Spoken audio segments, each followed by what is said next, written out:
great blizzard of December '06. Here's our street and our truck.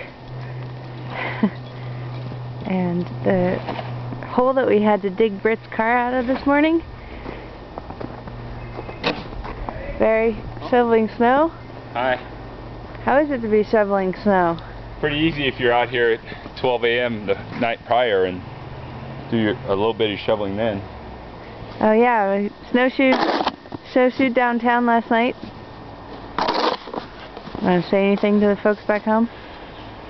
Good thing we invested in those snowshoes. They're more useful than the two-wheel drive Toyota right now. Apparently snow doesn't mean anything to dogs, just another playground. Nice 1950s style narrative there.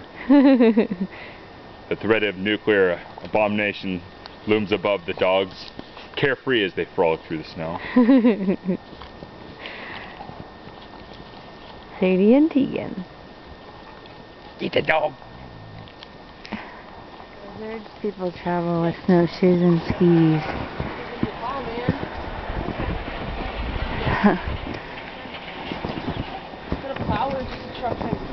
It's a plow. They have a little plow on it. Howdy.